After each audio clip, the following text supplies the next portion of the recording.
Hey you guys, Latoya here. Welcome to my crafty space. It has been over 10 months since I made a video. Happy New Year. While I have not been active in my crafty space with creating, I have been working beyond diligently on what is quite possibly the largest organizational project I've ever tasked myself with. When I say I feel like I just completed a marathon, that is exactly how I feel. I'm excited, elated, I am beyond proud of myself, but I am severely burnt out, like burnt toast. I did, however, wanted to come on and make this video just to share with you guys the problem that I ran into with a system I had in place last year that was the driver for me jumping into this project. I did not expect this project to be so monthly or costly because unfortunately it was not free. For some reason I thought I could do it for kind of free. That did not happen.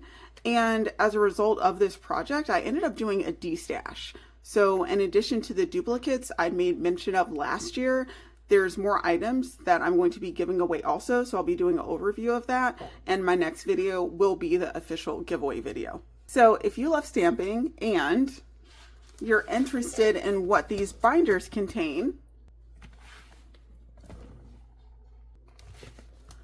and there's 3 more, then stay tuned. All right, you guys, welcome to Latoya's Stamp Library. I love this so much. These 2 bookcases are where I house most of my stamps. The remainder are my background stamps, and those are housed on top of this trolley here, and that rolls around. If you watch my last organizational video, you'll notice probably like small tweaks here, and I'll go over the changes that I made. One, you're probably like, okay, what's with the bow? Look, this was a labor of love. I saw that bow at Target and I was like, oh, gift to myself. And I threw that on here with a quickness. So that's going to be up for a while because again, I am just so pleased and proud of myself. Another change that you might notice, I have my die cut machines up top and the Gina K die cut machine is actually new. But I love the look of having my die cut machines on top of my bookcase. I don't know, it just like brings it together. I do have my electronic die cut machine where it's easily accessible. These here, kind of nostalgic, not very functional up there. However, I don't need these all the time. So they serve a purpose, just being aesthetic on top of my shelf. Now, my previous storage system that I had in place that I incurred a problem with was my stamps were organized by theme. Some were organized by brand, like Lawn Fawn. If you look at my old video, this was splayed out the same, except there were other things added in. But it was by brand and then theme, and then other areas were just theme.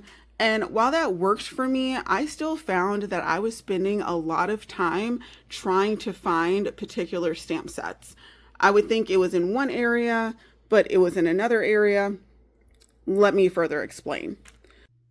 So most stamps, when you look at them, they have an outright theme, front and center. For instance, this Mama Elephant stamp, overall, this is a baking stamp. I do have it stored with my other Mama Elephant stamps, but when I think of this, I think of baking. That's that primary theme for this stamp. However, when I also look at this stamp, I see a secondary theme underlying, and that's a shop. I see this countertop here, which is super cute. This adorable little bag, this little sign. I love this set so much. I just like everything. Now, there are some instances where stamp sets are like a hodgepodge of different things, like journaling companies. They come out with stamps and, they're for like different months, different days. There might be, different images for more than one theme. Those are harder to store by theme, and those are also harder to remember where you stored because, again, if you store by theme, you're trying to just think of, okay, where would I primarily put this? And depending on where your mind is, you might not remember that you put it in Thanksgiving or baking when it belongs somewhere else. So one of the issues I ran into was I was like looking for some stamps, and this isn't confined to this category. But for instance, this is like a coffee stamp set, but it also has fall items in it. So right there, I see 2 different areas the stamp set could belong in. And you guys probably noticed everything's labeled, but we'll go over that in a moment. That labeling was not there. So I would have to search all of my coffee stamps. And if you look at them, this bin does go back a bit, and there's some coffee stamps also on the side. In addition to this bin, my coffee stamps extend to this top drawer here. So this is my overflow. And guess what? Looking through stamps takes time, you guys. And what did I make mention of? Me already having 2 jobs. And in those jobs, I'm either working a 10-hour shift or a 12-hour shift as a nurse. So I'm spending all this time trying to find what I want to use for a project, possibly, and then having to try to put it back in that same area. It was too much, and I needed a change. So for this container here, just to put it in perspective, my stamps go back, and I'll talk about the labeling in a moment, goes back to 47. So I would have to search, well, that's just that way. On the side, there's some stamps too. So it goes up to 57. And that doesn't include the drawer over here of coffee stamps also. So if I wanted to find one coffee stamp set, I would have to search. Cassie. Who's a good girl? I would have to search this entire bin, all of these stamps, just to look for one. Again, that's time, you guys. Even with it being organized by theme, just due to the volume, it's too much. So to solve my problem, what I did was I went shelf by shelf, and this is when I was under the illusion that this project was going to go by quickly. I was like, okay, I'm just going to go ahead and pull every bin, but shelf by shelf only, and empty it out. And I'm going to make sure that the themes that I have in place are the themes that I want. And then I organized the stamps by size. The labeling came later, so it was just theme and size, and then put it in the bin. And then I also did something else, but I'll go over that in a second. That's where those binders come into place. For items, so stamps that I have an overwhelming amount of that I wanted to store by brand, I did it by brand, then by theme, and then I organized it further by size just for the aesthetic. So same goes for my Stampin' Up! Sets. As you can see, I love this so much. They're all just so nice and organized. And like I said, they are sitting freely. I mentioned that in my last video. All I do is move the whole section, and there's enough leeway here on the side to where I can just move the other section over to just pull what I need out. So really easy. And this is Stampin' Up's old packaging. Their new packaging, you might have seen that I have some. I'll be going over how I store that in another video. And everything looks nice and neat. Now you guys are probably wondering about the labeling. This didn't come into play until after I did the binders, but I'll go ahead and touch on where I came up with this labeling system. I decided to order my shelves by A, B, and then this would be C, but because this is all Lawn Fawn, I literally just put LF to stand for Lawn Fawn, and then I just went ahead and skipped over, and I put C, so on and so forth. Stampin' Up, if you noticed, is labeled as SU. So I did an alphanumeric system, and that also extends to my drawers where I have other stamps.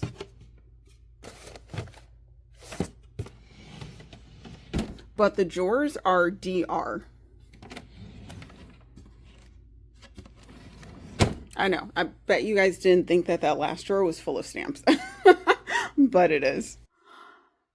All right, so as you can see, I did a lot of work on my stamp stash.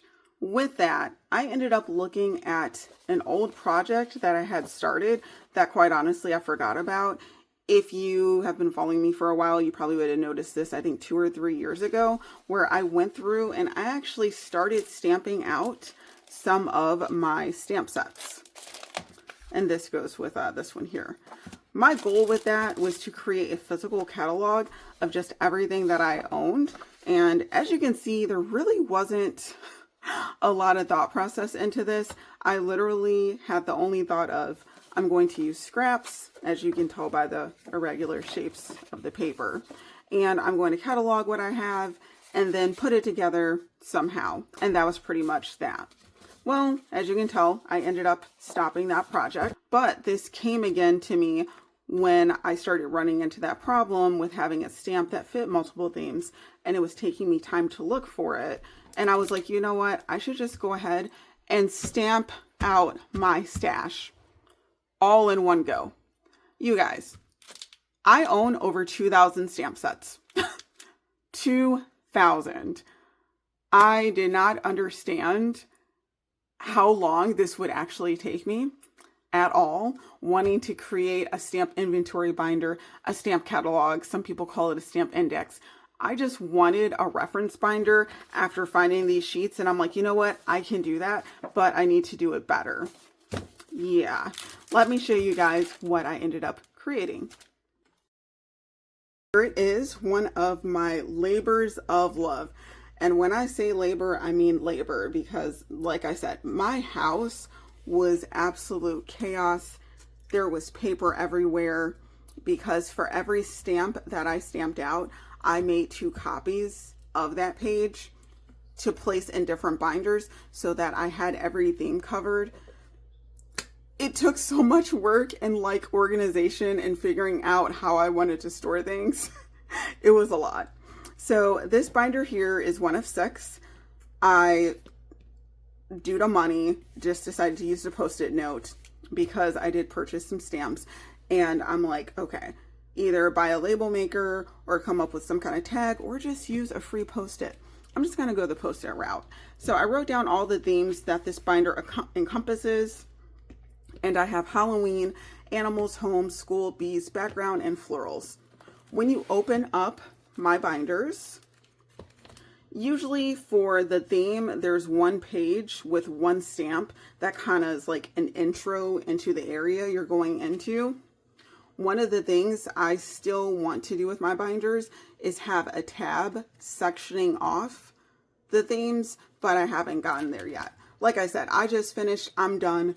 I've gone through these books so many times. I know exactly where everything is. And then as you can tell, for each stamp set that I have in here, I wrote down where the stamp can actually be found in my stamp library. Now, I decided on a physical catalog for a lot of reasons. For stamping, there seems to be 2 camps of people, the physical catalog stampers and the electronic catalog stampers. People use like Evernote and other programs to store what they have. But for me personally, I became a card maker because I need to touch something. At my jobs, you know, with nursing, everything is on a screen. I'm at a Pyxis pulling medication. Like there's so many just barriers to entry to get at my things. That's why I have an open storage stamp system. But outside of that, I'm so sick of looking at screens and phones and Teams messages. Like, I just want to look at paper and not have a light like shining back at me, aside from the lights that I'm using to illuminate my area.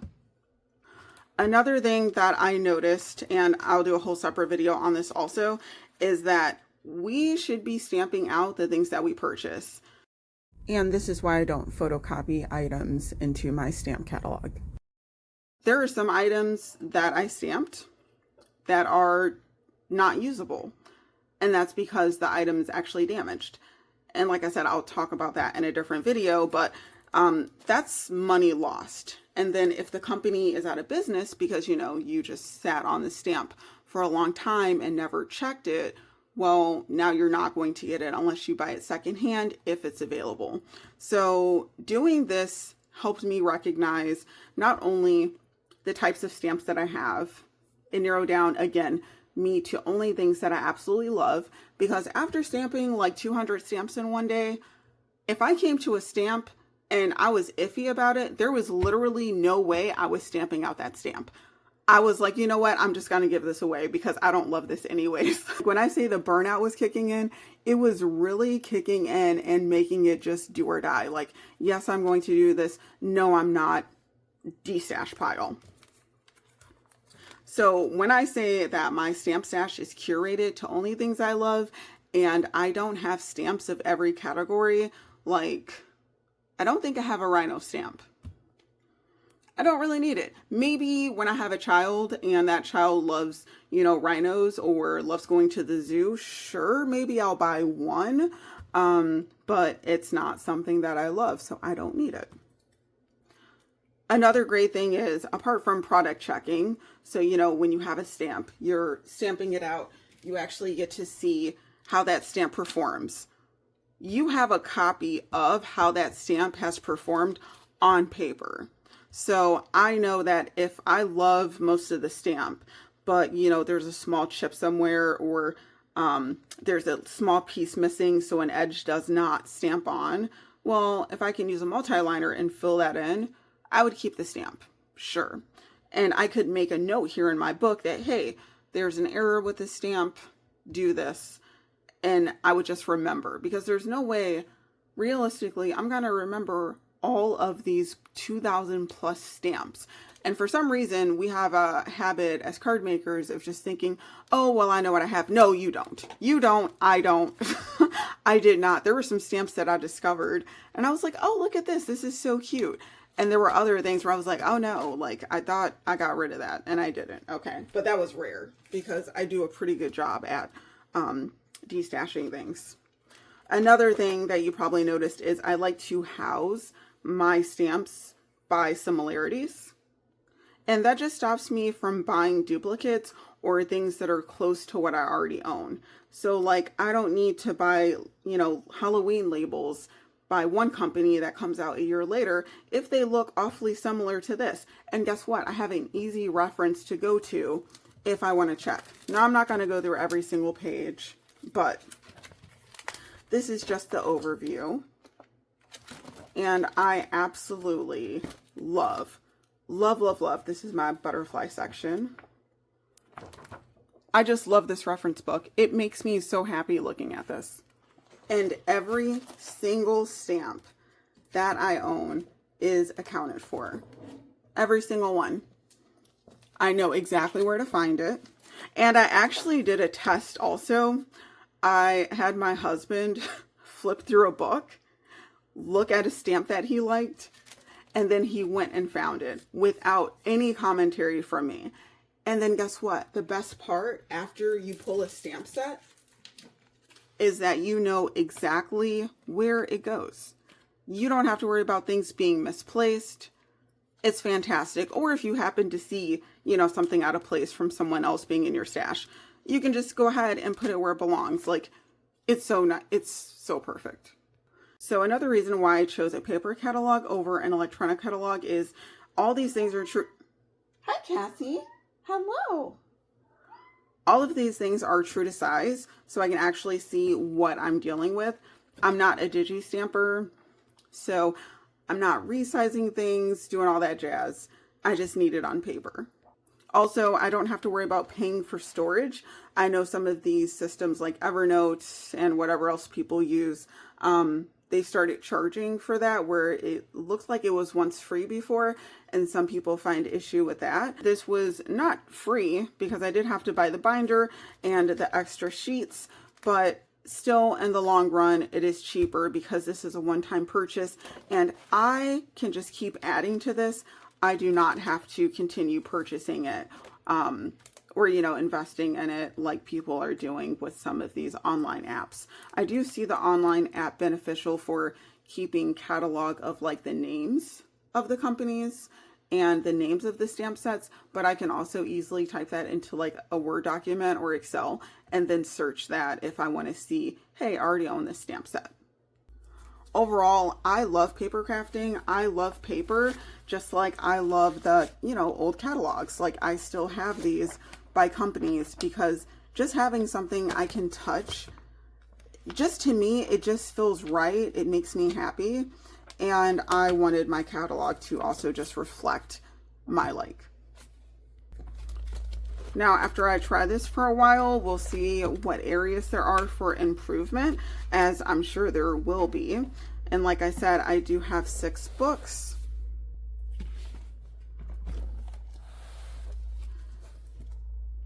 And so far, I have been beyond elated with all of the hard work I put into this book. The outcome, it's just been absolutely amazing. Like, I'm so thrilled. Now, compared to some other YouTube videos and blogs that I've seen, I decided to go with a 12 by 12 binder, D-ring again.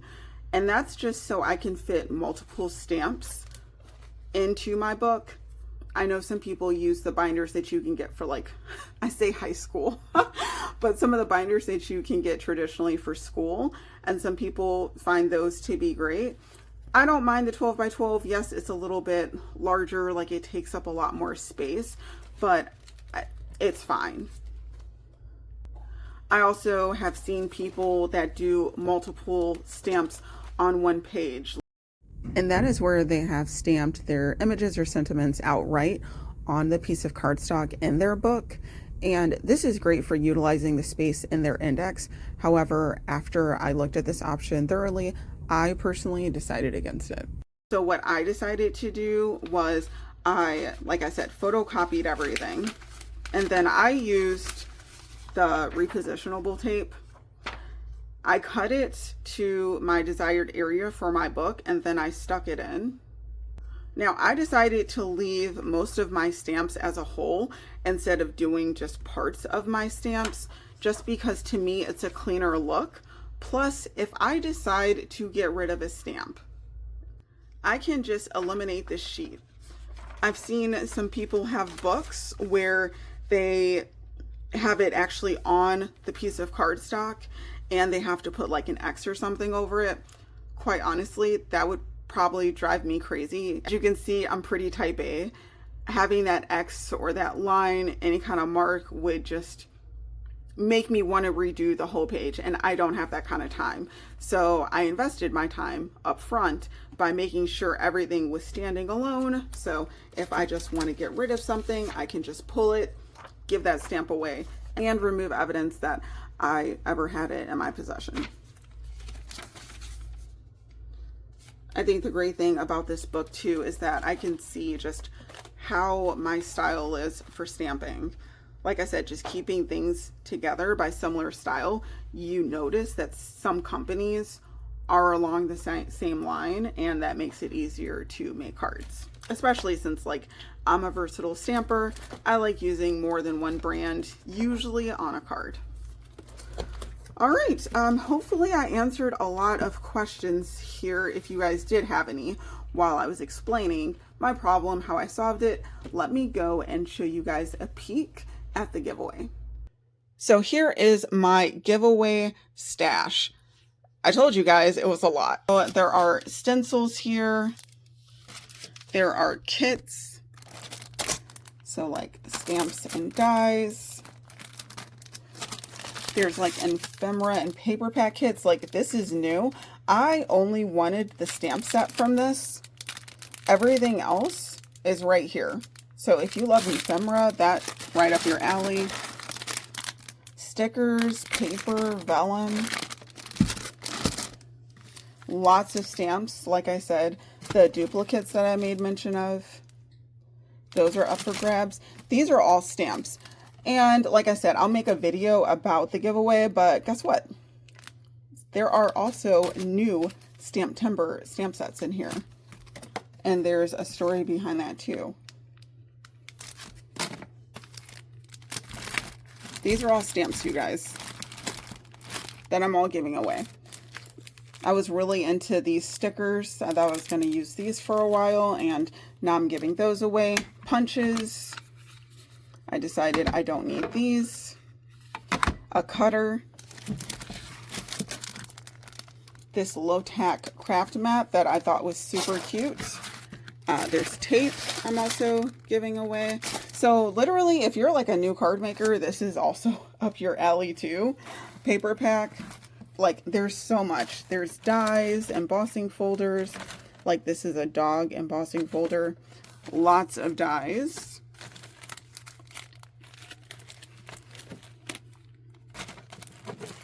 More stamps.